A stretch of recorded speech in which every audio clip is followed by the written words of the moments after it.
So Southwest Airlines is going the same direction as Red Lobster. What a terrible, terrible place to be. Because you can't raise prices. Right. They're already fairly high. They're fairly high. Yeah.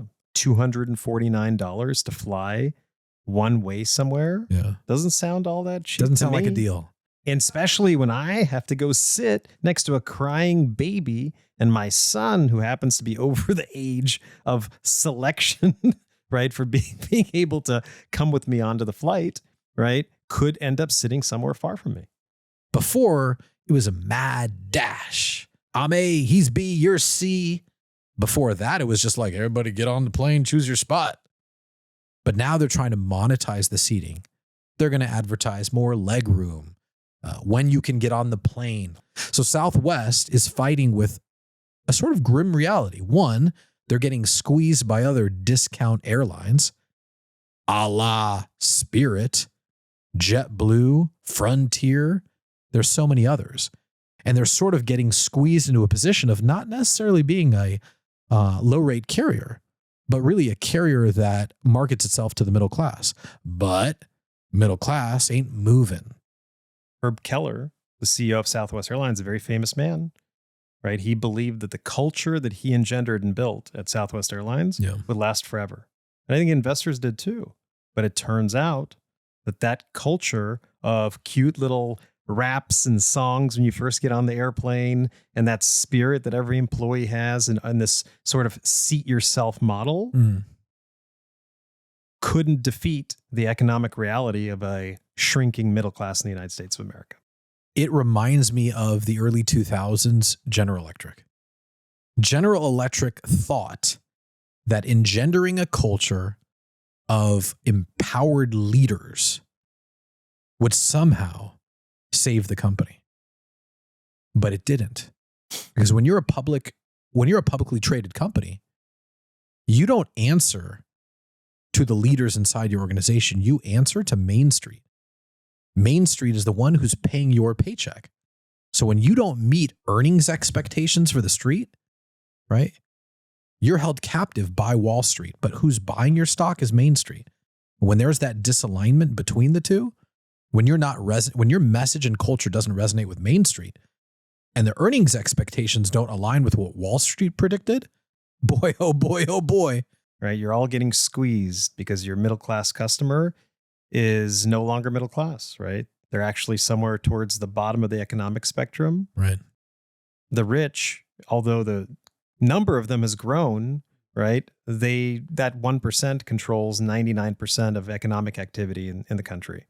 And so you got to pivot just like Southwest Airlines, right? Southwest Airlines on Thursday reported a second quarter profit of $367 million.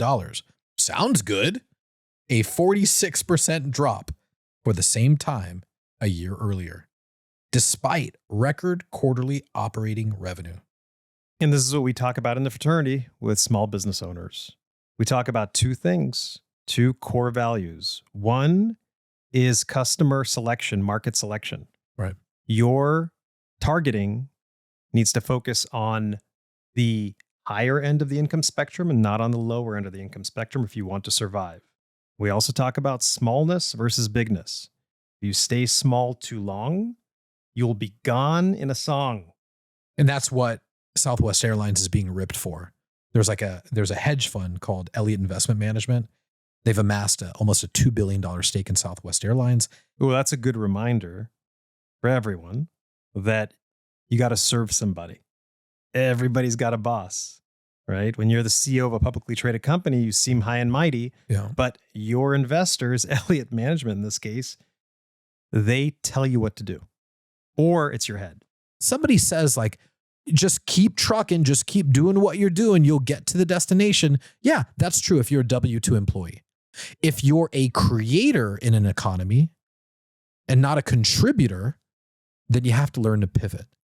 I think the biggest lie told by influencers on Instagram, especially to business owners, and if you just stay consistent, keep doing the same thing day in and day out, at the end of the rainbow is a big pot of gold for you. And that's a bunch of bullshit.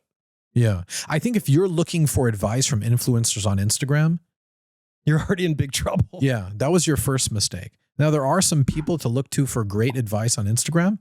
If they don't own and operate a successful business, I would argue they are the wrong people to put your investment with. Ooh, so you say rule number one is follow people who've done something important in the business world. Right. I think if you're a consumer and you're looking for advice on social media about marriage, family, how to work with people better, how to, I don't know. You want to be entertained. You want to be entertained. What appliance to choose for your home, how to organize your spoons and spice rack, as Brad Lee would say.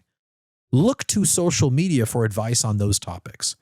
But if you're also doubling down on getting advice on business, financial advice from people who are telling you how to organize spice racks, you're just as delusional as the person giving advice.